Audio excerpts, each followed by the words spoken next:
미수가 뭐 보니? 아 왔어? 착해 노래 야, 네가 뭘 아냐? 내가 모르는 거 엄청 유명한 그림이야. 이거 유명한데 이게. 이게 남미에서 대히트 친 거야. 아 누군데? 아 누군데? 빨리 말해줘. 아 궁금해? 아 당연하지. 30초 뒤에 공개됩니다.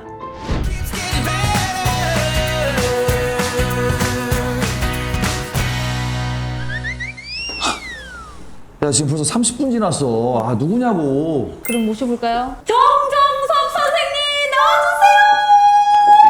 나와주세요. 아유, 미수가 너무 반가워. 그러니까 이게 무슨 일이야? 10년 만에. 반가워.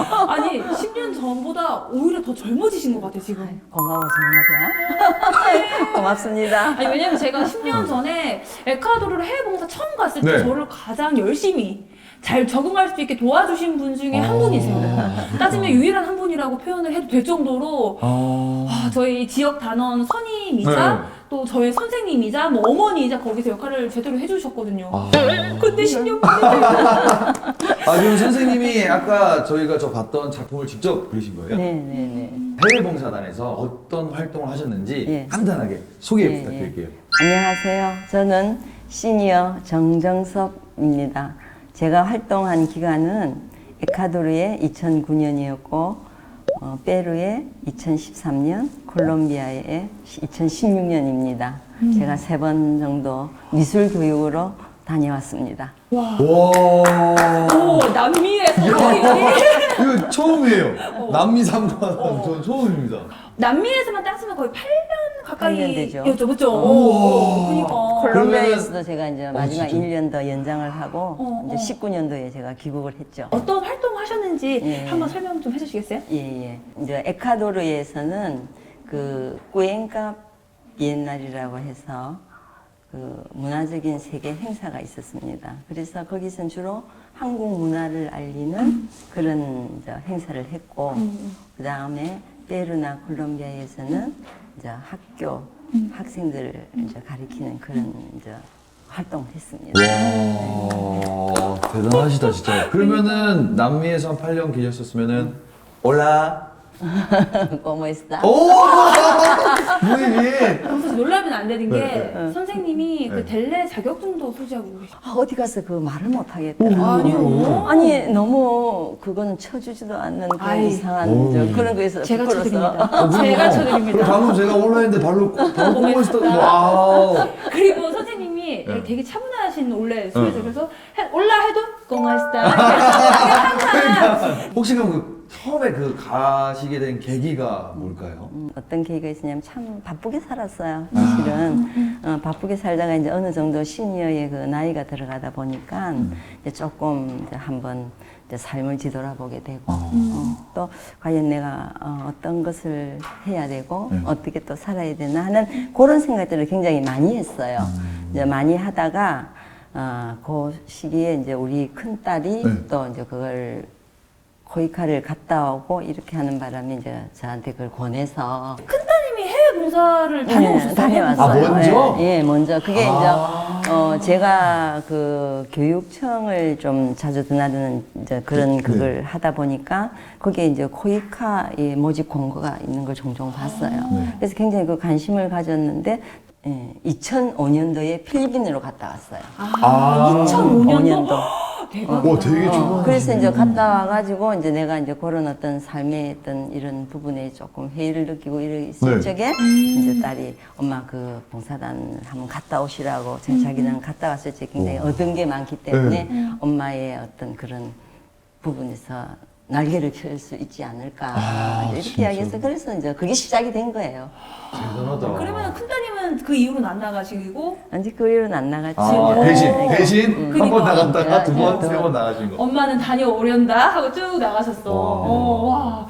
따님 큰딸님께서 먼저 뭔가 얻어서 와가지고 네, 그렇지. 엄마도 하여간, 갔다 왔으면 좋겠어. 네, 어머님도 네, 뭔가 갔다 오셔가지고 좀 이렇게 정말 얻은 게 있으신가요? 얻은 게 많죠. 뭐가 있을까요? 웃는 걸 배웠죠.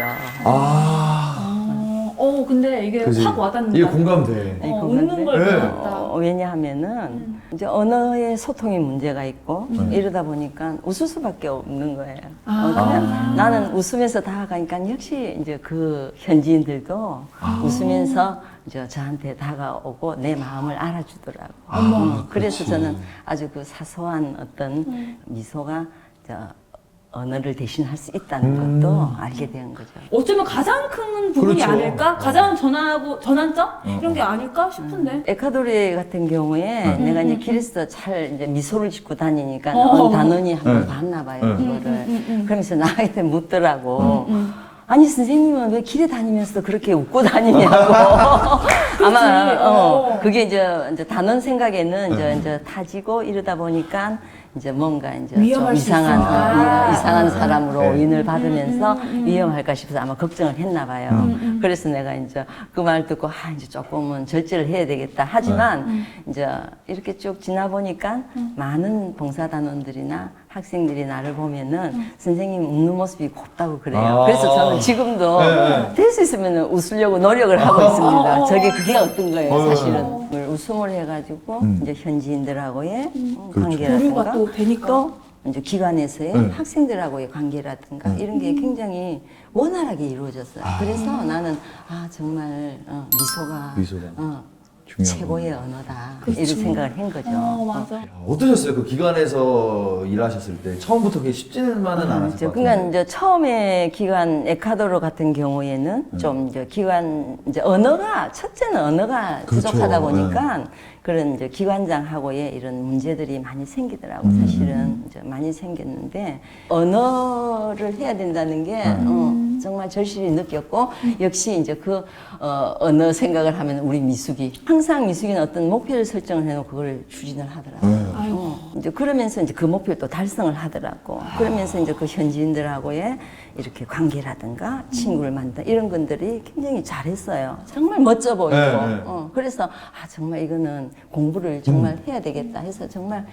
미숙이 같은 단원이 좀 근데 많은 해외 봉사활동을 해야 돼. 선생님 이렇게 말씀하시는데 제가 모로코로 다시 나갔잖아요. 선생님 제가 에피소드를 우연찮게 들은 거야. 콜롬비아 들어가는 비행기가 연착이 된 거예요. 안 뜬 거야. 그렇지. 기류 비일비재하죠. 상황으로. 봉사단원들은 이거 어떻게 가야 되지? 그렇지. 이러는데 선생님께서 나서셔서 스페인어로 얘기를 하셔서 지금 기류가 이런 문제가 있어서 안 된다고 하네요. 이렇게 누가 얘기를 하길 혹시 그렇게 말한 시니어 선생님이 정정섭 선생님이 아니냐 하니까 어떻게 알았냐. 진짜로? 그때 제가 느꼈어요. 선생님께서는 말로 위승환이 잘한다, 내 부럽다, 나도 해야 된다 이렇게 하셨지만 본인이 실천을 하신 거죠. 그렇죠. 그렇게 되나? 내가 자극을 받은 거예요, 엄마의 사실은.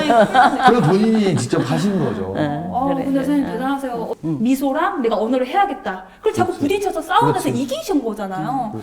정말 대단하십니다. 근데 그게 아직도 많이 부족해요. 또 이제 즐거웠던 것도 굉장히 많아요. 이제 그 즐거웠던 거는 이제 에콰도르 같은 경우는 세계 비엔날 축제에 우리가 특별 전시전을 했다는 건 2년에 한 번씩 열리는 그런 큰 세계적인 행사였어요. 그래서 이제 그런 부분들이 내가 굉장히 또 머리에 남았고 페루나 콜롬비아나 이제 이런 데서는 종이접기 수업을 갖다가 실시를 하는데 그 교사들의 이제 특강 수업 신청을 받았어요. 받았는데 100명 이상이 오는 거야. 우와, 선생님이. 인기 강사시네요. 그러니까 엄마. 정말 그 100명 이상 선생님들 일주일 수업을 하고 전시를 하고 이렇게 하는 것도 또 많이 생각이 나고 콜롬비아 같은 경우에서는 우리나라 해외봉사단이라는 이게 이제 완벽히 이제 그 콜롬비아에서도 인식이 되어 있어가지고 그 굉장히 우리 단원들을 많이 요청을 많이 했어요. 요청도 많이 하고 또 이제 외부 학교에서도 이제 초청 강연 같은 거 이런 걸 좀 해달라고 해서 또 이제 그렇게 해왔는데 이제 제일 머릿속에 남는 게 우리 아이들이 내 수업을 듣는 걸 너무너무 좋아하는 거예요. 그거만큼 행복이 없어. 그거 진짜 뿌듯하지. 선생님 오늘 무슨 재료를 써요? 오늘 뭘 만들어요? 선생님 다음엔 뭐 해요? 막 이러면서 나만 가면은 이제 그냥 환호성을 지르고 막 좋아하는 거더라고. 그래서 아이들도 사실 내가 평소에 접해보지 못했던 걸 처음 접하는 거잖아요. 그러니까 그렇죠. 당연히 또 인기가 그래서 있었을 밖에 저는 그게 제일 머리에 남고 그렇죠. 이제 보람되고 그런 일이었어요. 30주년이 됐습니다. 네. 30주년이 된 이 해외 봉사단에게 우리 선생님께서 한 말씀 조금 인사. 그럴까요? 네. 해외 봉사단은 나눔과 섬김의 꽃이라고 저는 생각을 해요. 영원히 시들지 않는 꽃. 엄마 소름이 쫙 돋아. 그래요? 그래서 내가 이제 저기다 적었는데 네. 나눔과 섬김을 위한 피어나는 영원한 꽃. 거의가 30주년을 축하합니다. 항상 바쁘게 살아왔는데 나이가 들면서 여유가 조금 생기고 또 그 여유로움을 누리면서 내가 살아온 삶을 되돌아보는 계기가 되었어요. 그간 나랑 우리 가족을 위해서 살았다면 주변을 돌아볼 수 있는 눈이라는 선물을 받았고 나를 필요로 하는 곳에 나아갈 수 있는 용기라는 선물을 얻었습니다. 나에게 해외 봉사란 행복의 시작이라고 생각하고 또 덤으로 받은 선물이라고 생각합니다. 이렇게 그래요? 멋진 말씀을. 그 그래요? 멋진 말씀 해주셨으면 우리가 또 보답을 하면 되잖아요. 선생님, 저희가 네. 선생님에게 네. 선물을 준비했습니다. 네, 선생님. 아유, 선물입니다. 감사합니다. 이렇게 30주년 함께 해주셔서 예. 너무 저희가 예, 감사드립니다. 해외 봉사단 30주년 화이팅! 아니, 뭐야? 오래간만에 후배를 만나고. 네, 반갑습니다. 우리가 좀 구면이에요, 또. 오빠 만난 느낌이. 네. 그리고 또 이제 모르시는 그 쓰나미라는 그 사고에 협력해서 일하는 걸 보고 되게 랜덤이 매력에 이제 빠지기 시작했거든요.